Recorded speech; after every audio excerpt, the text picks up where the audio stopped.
I think the gospel's the most rare and needed commodity right now in the Middle East. We don't need more politics. We don't need more weapons. It's really that hope that comes from Jesus that is going to change people's lives and trajectory and hatred. Because you think, how are people going to come out of this? How are they just going to stop hating each other? Yeah. And I'm not saying that there aren't peace plans and processes in place that sometimes yield some. It's worth trying, but I do think that the gospel is just a powerful way to change hearts. The Mission Matters podcast is a partnership between 1615 and Missio Nexus, who have a shared passion to mobilize the people of God to be a part of His mission. Well, hello once again, and welcome to the Mission Matters podcast. I am Matthew Ellison, and you all know what I'm going to say. I am joined by my good friend and co-host, Ted Esler. Ted, greetings, brother. Greetings, Matthew. Good to see you.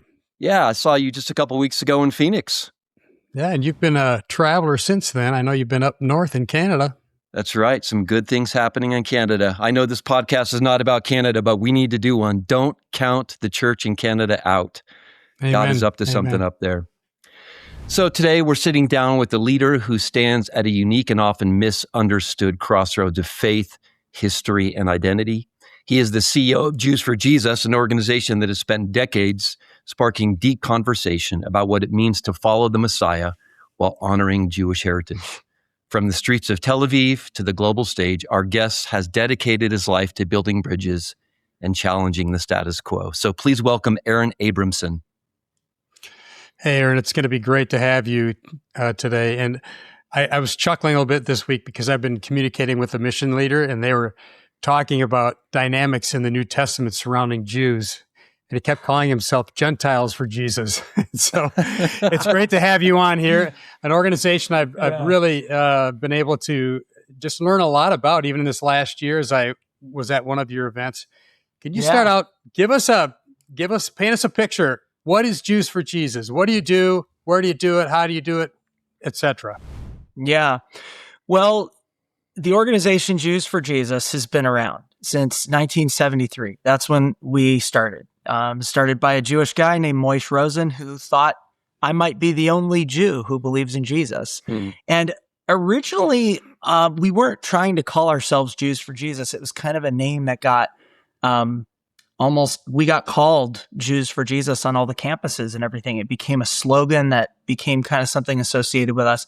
So on one level, the idea of Jews for Jesus goes beyond our mission, our organization. So sometimes Jews who have come to faith might be called Jews for Jesus, but there is an organization, and the organization is trying to connect with Jewish people, all different walks of life, and it's a spectrum. So when people think of Jewish people, they often think of those guys maybe with the black hats and the side curls and all that, but there are Jewish people who are into New Age and atheist, and Jews that even identify as believers and followers of Yeshua, Jesus, which would call themselves Messianic Jews or Jews for Jesus.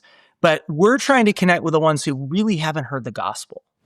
We are all Jewish people that came from Jewish backgrounds, all sorts of different ones, and have found hope and new life and ultimately fulfillment even in our Jewish identity by discovering our Jewish Messiah. And so we want to introduce other Jewish people to that wonderful, impactful, life-changing story of the gospel. And so that, and person in Jesus. And so that's something that we do in all sorts of different places. And we've got teams all over the world where you'd think there would be a significant Jewish population.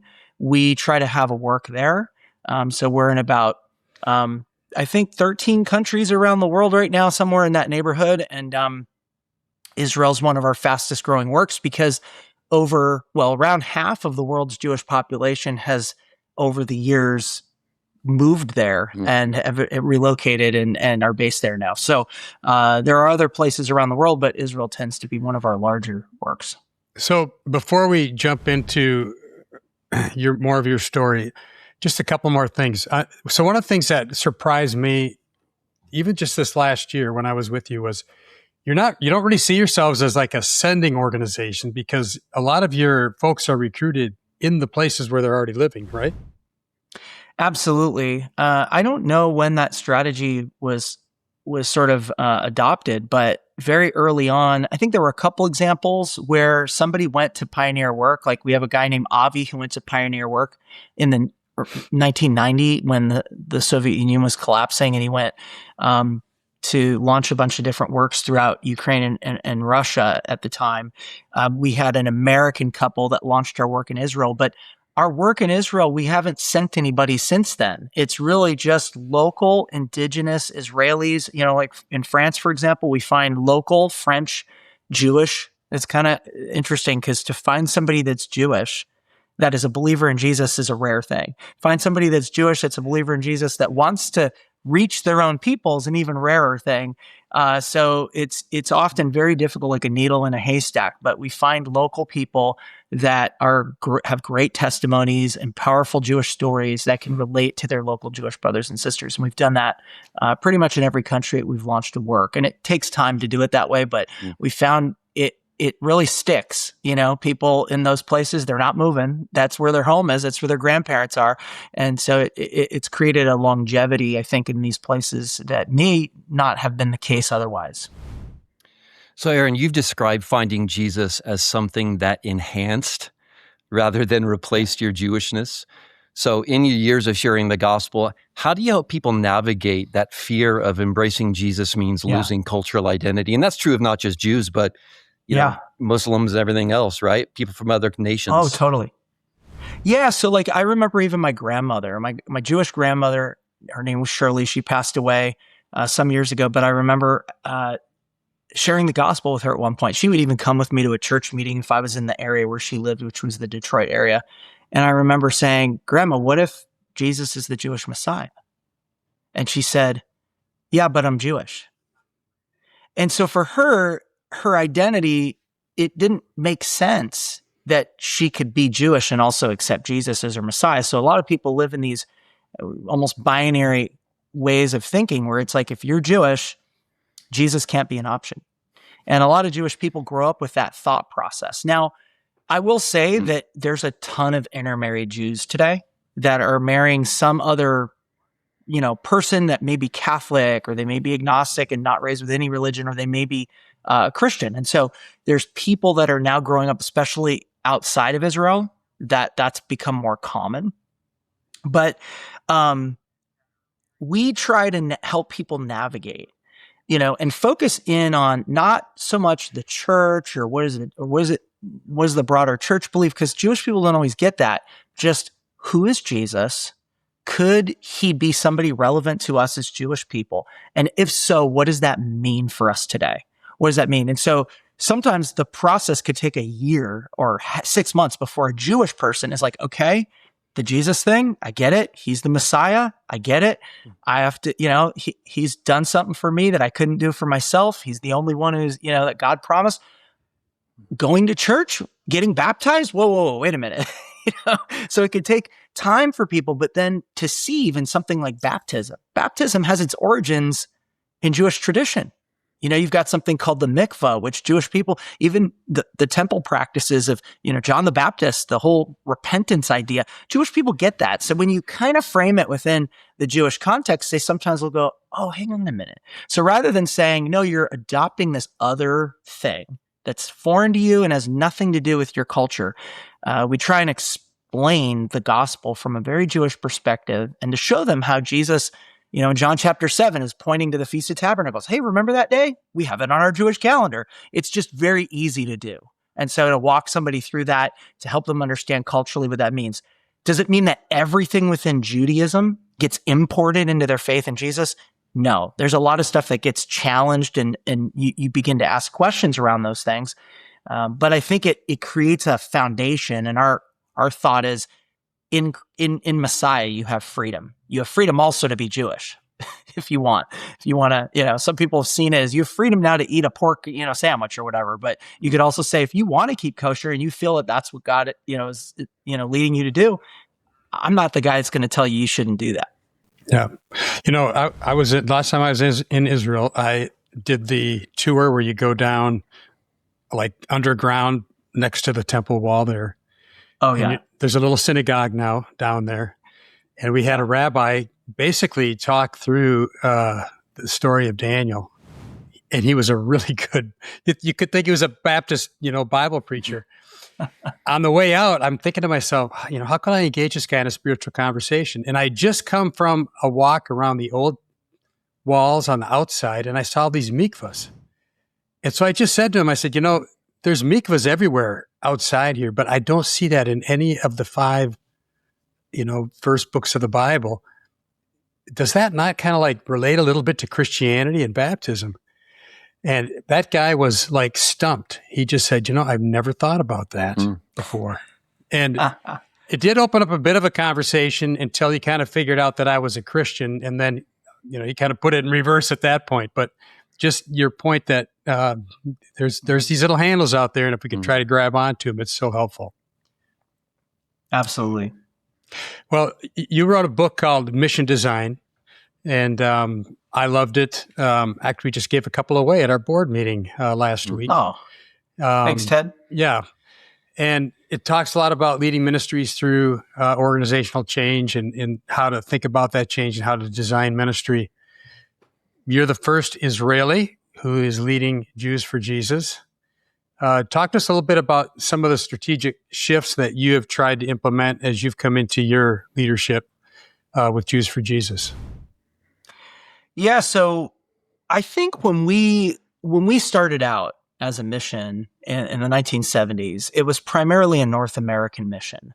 It was very much based in the U.S., reaching out to the U.S. population. And over the years, in the 90s, late 80s, beginning of the 90s, we started to expand. And part of that, we like to say, was a little bit of a Macedonian call, where we had people that were reaching out to us saying, hey, why don't you do something in Johannesburg, South Africa? Or why don't you come out and do something like this in London or Paris? And so we started with different works in Canada and different places.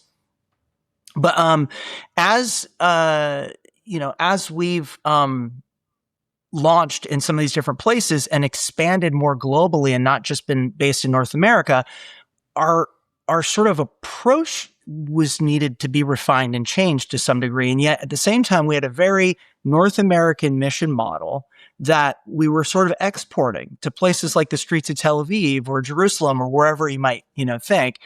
And there was a lot of benefits to it on the one hand, because there were some there were models that we could just say, hey, let's just try these out here. And to some degree, some of those things were working until they stopped working. And it became more and more difficult. We used to do things like just sheer cold calling a lot more. And something happened where people don't answer their phone and they screen calls. And, so you're wasting 2 hours of a person's time. You used to get through to 15, 20 Jewish people. Now we don't get through to one, or whatever. And so there were these different things that were indicators, and they began to sort of raise questions as to whether our past approaches are going to take us into the future. Mm-hmm. And so as I was stepping into the role of the daily, day-to-day general COO, or, oversight over day-to-day operations. And as I was doing that, I was struggling to sort of think that we were being as effective as we were in previous years. And I didn't know the answers. And here's the thing. I've been an innovative guy. I've had a lot of ideas. I was a guy who pioneered new ideas for the mission a lot of times. And I was stumped. I just did not know what to do. And I found that while that was a concerning place to be, it was also a humbling experience. And it was also one of those things where I think it was the way that the Lord began to prod me in a direction to say, hey, where could this go? And so I started to really explore different things. And so even before I stepped into the role as CEO 2 years ago, we started down this journey where we really wanted to go audience first. And so, I had this great piece of advice given to me by a friend who was a CEO of a large company, a secular company. And, he said, Aaron, long gone are the days when we do what's called, we do what's called inside out thinking, where it's like, we're just going to develop these things and we're just going to push them out in the market more and more and just spend more money than the next guy in advertising. Mm. And what he was saying essentially was you need an outside in approach where you're kind of going out to the community and you're really exploring who they are, what their needs are, And that dovetailed a lot with something that I started to explore. And I know, Ted, you've done some work on innovation and the design space. And so that, the human-centered design tools and some of the different, that approach to solving problems that are really looking at problems as really people-focused, rather than it just being a technical problem, seeing it as an adaptive problem or a problem that you really see a person behind it and a people group.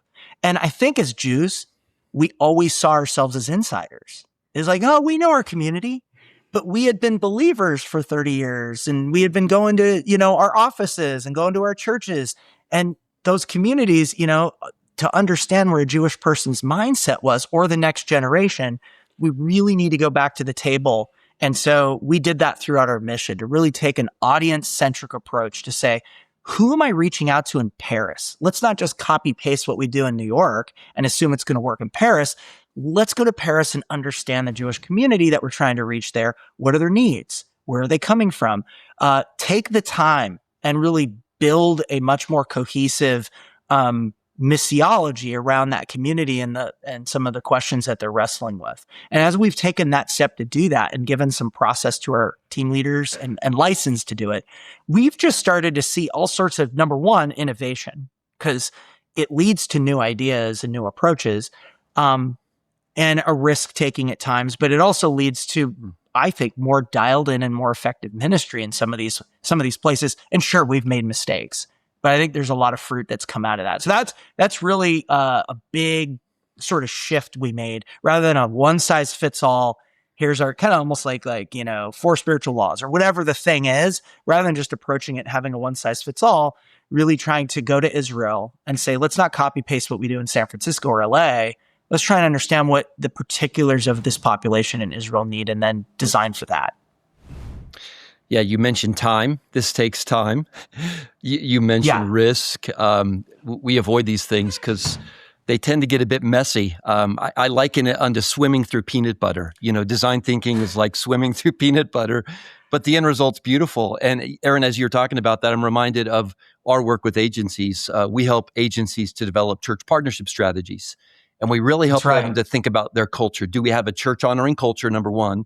And then do we have a strategy? And as I interact with these organizations, they're hatching these ideas in a closet. And, I will say to them, have you talked to your end users? Like, have you thought about going to churches and gathering empathy? It'll inform your strategy. And so I love that approach to change and to innovation. It's really great. Right. And when we've got that naturally, sort of that tribalism, but that us and them. And so it's like, they're the unbelievers, we're the believers. So if we go to them, all of their stuff is tainted by unbelief, right? So like if they give us feedback on how terrible we're doing, well, it must be because they don't like Jesus, right? But some of it was they just didn't like the way that we were coming to them and how we were approaching them. And so listening to them, that in itself was just a huge, for us, it was kind of like, it felt a bit new. It was not that we never did it, but it just felt like, we were doing it again, and we hadn't done it in a while, and we were hearing new things. Yeah, it's good.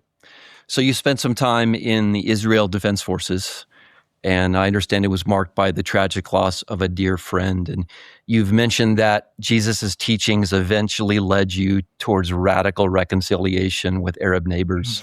Boy, that's relevant today in a major way. Could you just talk about that and how that personal message of peace speaks to what's happening in the Middle East right now? Yeah, I honestly am such a believer in the power of the gospel because I saw what that did in my own heart. And it's not like it solved all the problems. It's not like the problems suddenly just disappeared in the Middle East. But as a young Israeli, I had served for 3 years in the Israeli military between the years 1992 to 1995.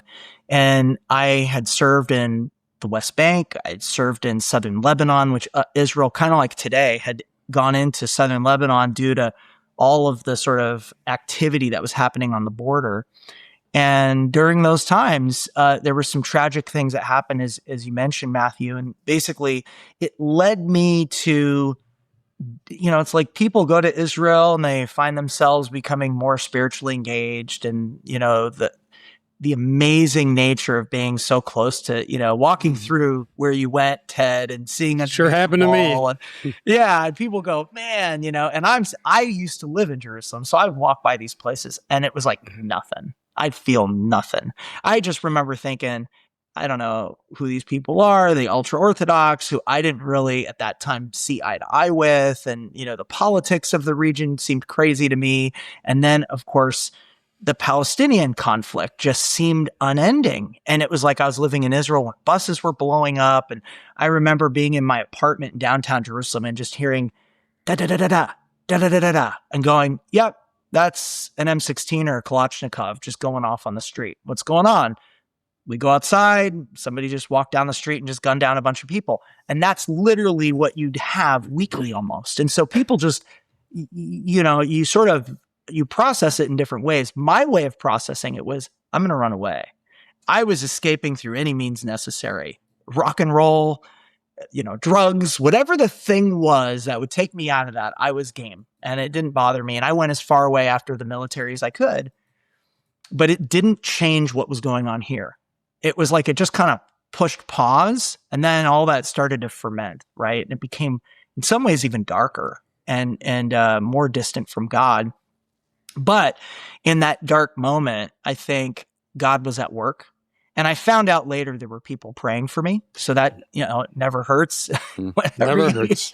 It never hurts. We always think, I'm a firm believer that a lot of the people that I could tell you some cool stories about people that you would never believe, they would never come to faith. And then you find out later some little old woman was praying for them for 5 years or something like that. And you just wonder, how did they, is that you? That's me. Yeah. It's crazy. Yeah. It's amazing how that, God just over time just hears that and starts to work in a person's life. And that's what he did in my heart. And so I started to read the Gospels. And what I read there was so revolutionary. It was so counterculture. It was so challenging that I thought, this is amazing. I could never do any of this. This is like, Lord, you got the wrong guy. I think this is amazing, but there's no way I'm living up to this. And I get to the end of Matthew because I was reading through Matthew and, the last verse where it says, I am with you always to the very end of the age. It just stuck with me. Jesus is like going to be with me throughout this. Maybe I have a chance. And I, at this time, had gone back to Israel. I'd been about a year on the road. And I'd done crazy stuff and gotten into trouble and probably could have ended up in prison somewhere. But, God was good and, really brought me through all of that to himself and preserved me from anything really bad happening. I started to try to share my faith in Jerusalem, but the first church that I found myself going to, and it was so the Lord to do this, but it was a church in the old city, through some little Armenian quarter church called the Jerusalem Church at the time. And the pastor, was named Issam Hussein, and I was one of the only Jewish people there. There weren't too many Jews. There were former Muslims there. And I remember thinking, if this gospel's true, then this should be my home. This could be my home. We should be family. That's what I thought. And I walked in, and it was like that. The pastor reached out. He was so loving. It was just a different world. I didn't experience any suspicion. It was like all that. Now, people are people, but I ended up going there for a season, and he ended up performing the wedding for my wife and I, and a lot of things like that. But my point is that showed me something about not just theoretical gospel and reconciliation. It has the power to reconcile. Sure.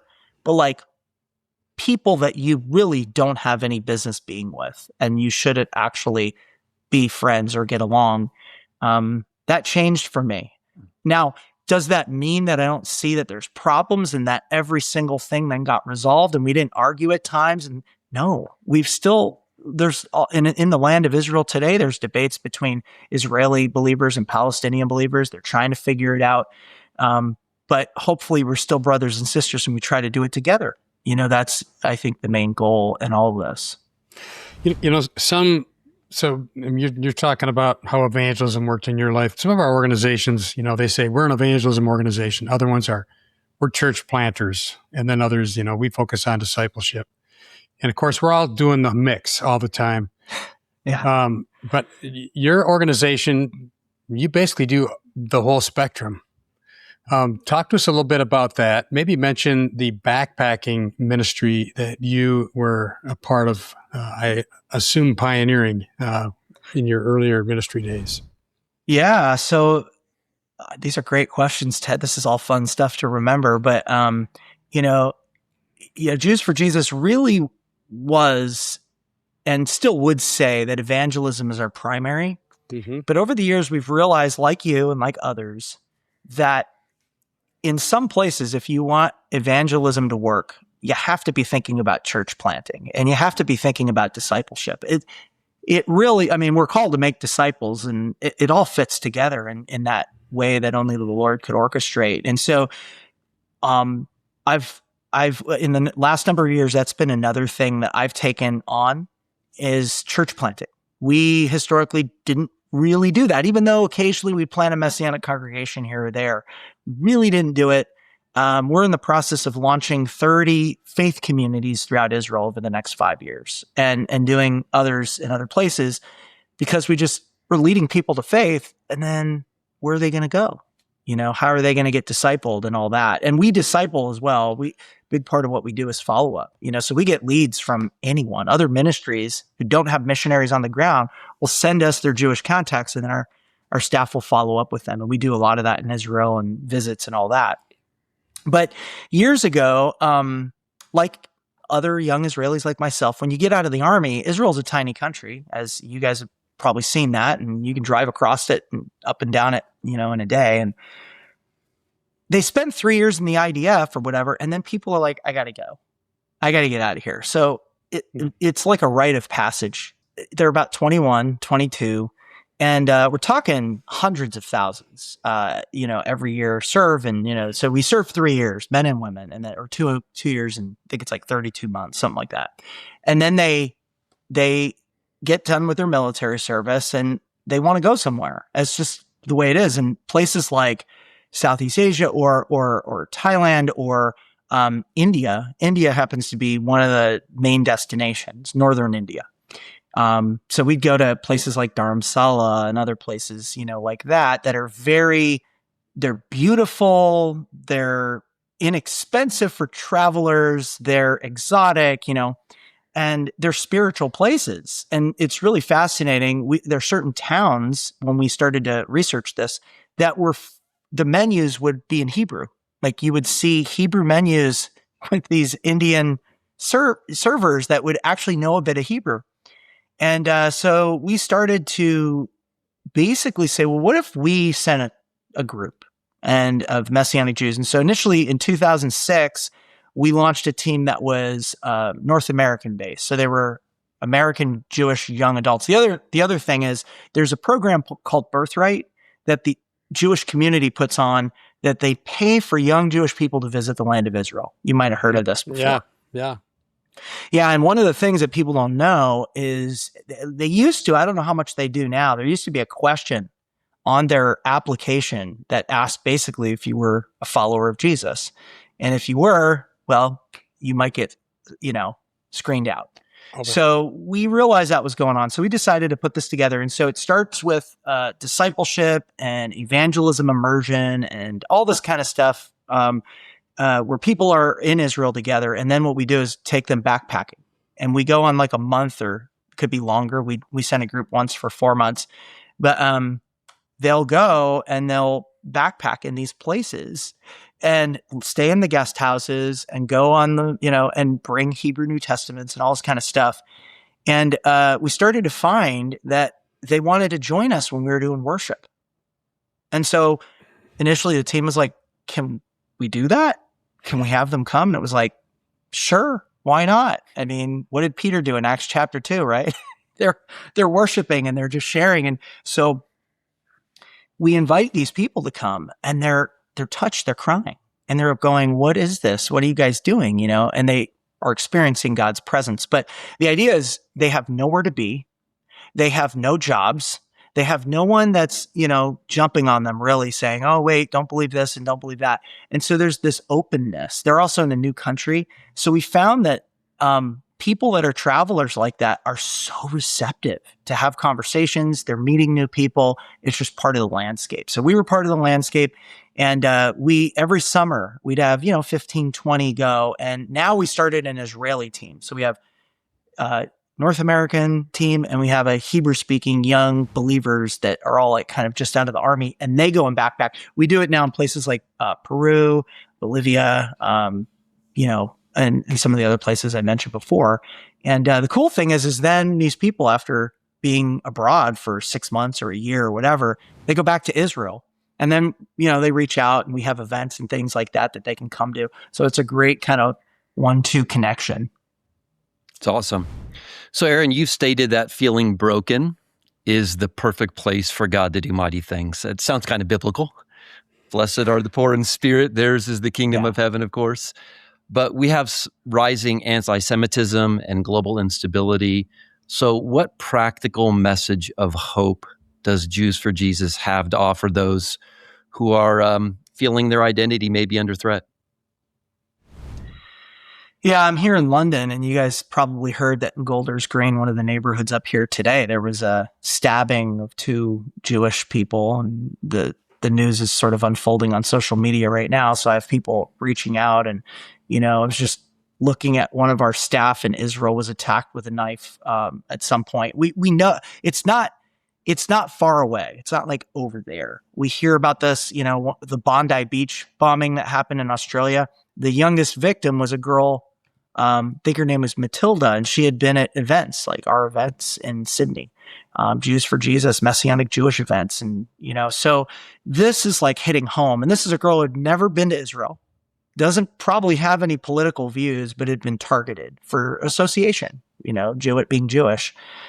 So today it's a scary place for a lot of Jewish people to be as a result of that. Like, it seems like we're in a world where there's a lot of things that you can't say, but you can say a lot of things about Jewish people or Israel or whatever it might be, whatever form that might be.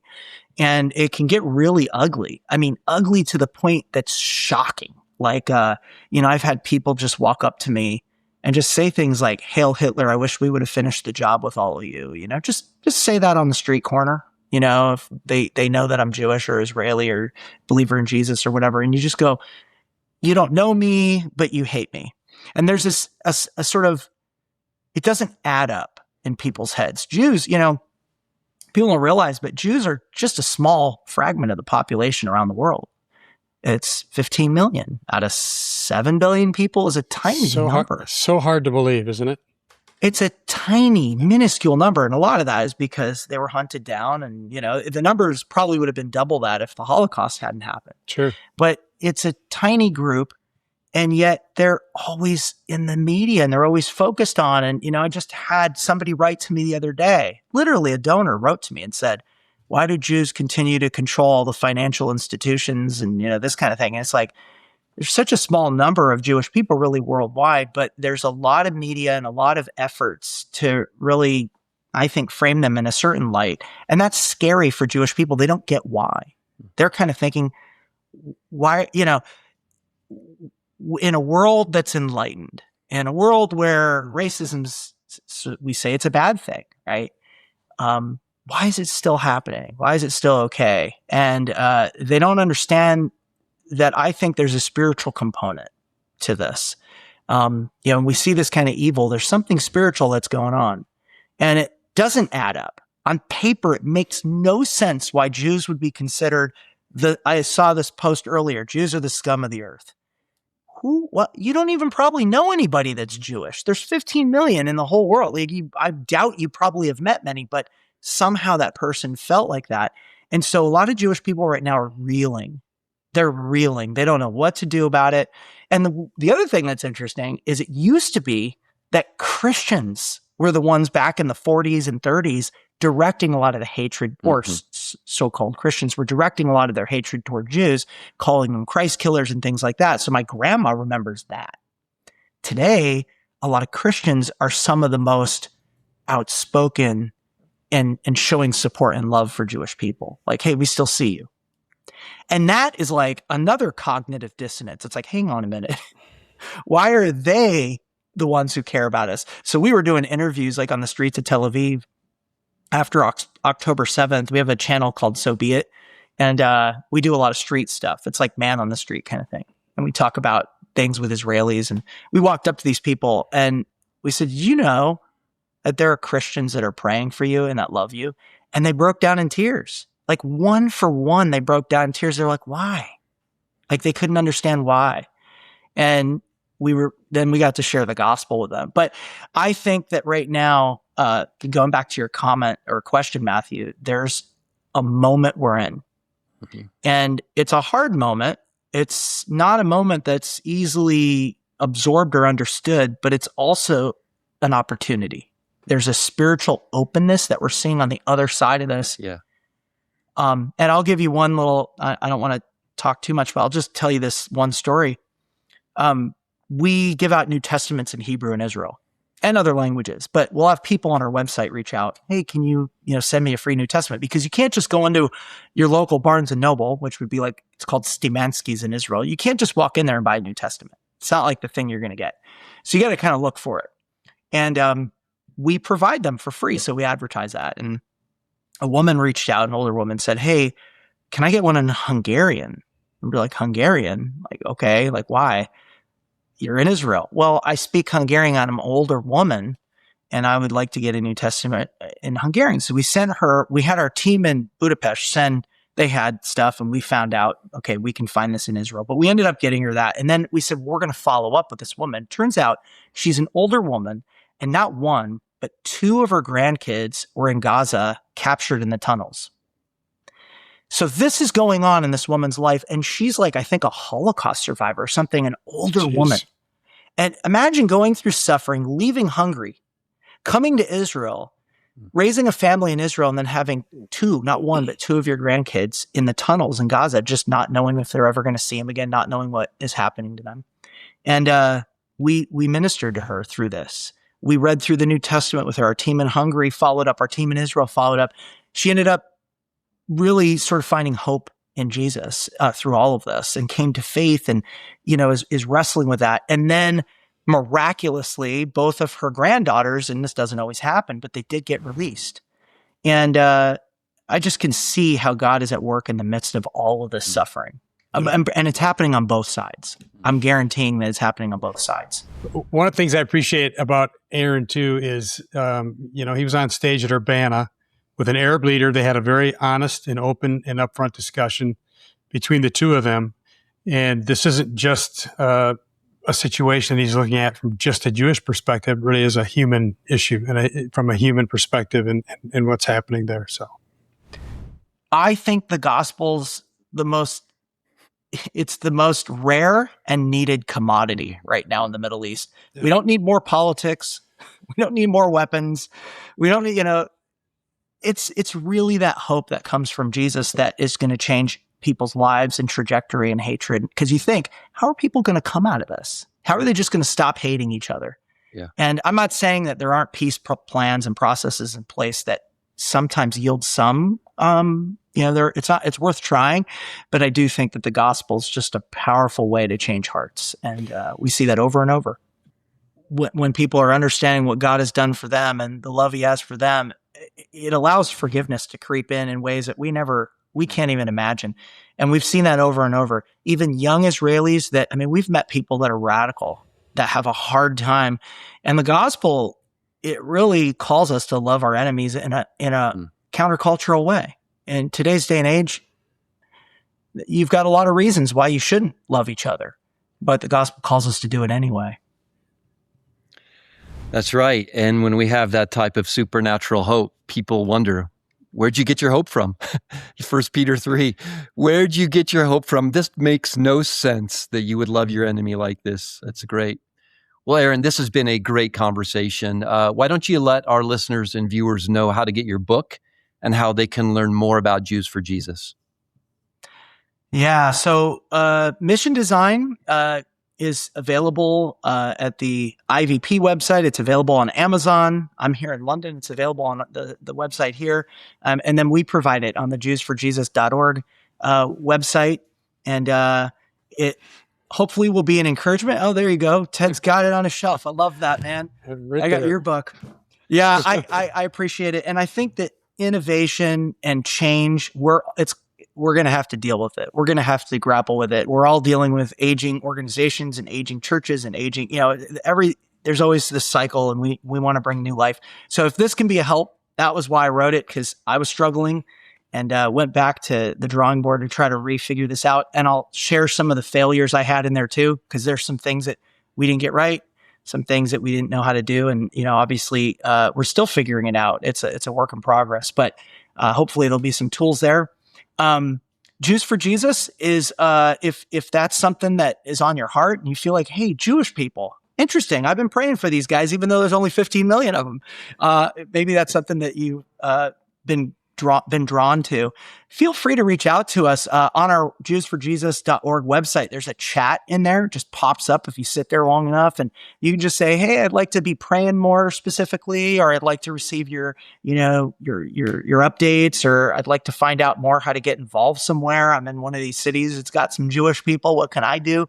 There's a lot of things going on. And then So Be It is another platform where there's a lot of good conversations happening on some of these YouTube channels, and they're just good ways to engage Jewish people. So if you have Jewish friends and you'd like us to follow up, that's what we do. We'll reach out to them. It doesn't matter where they are. If they say, I'm open to have somebody contact me. Hey, I've got a Jewish friend. He'll reach out to you. I'll do it. One of our staff will do it. That's what we love doing. Amen. Thank you for being with us, Aaron. It's been a great conversation. Thank you guys for having me. Appreciate you both. Before you go, be sure to like, share, and subscribe so you don't miss the next episode. The Mission Matters podcast is a partnership of 1615 and Missio Nexus. Check out 1615.org and missionexus.org for more resources on the mission of God and the matters of the mission. The Mission Matters podcast is hosted by Matthew Ellison, president of 1615, and Ted Esler, president of Missio Nexus.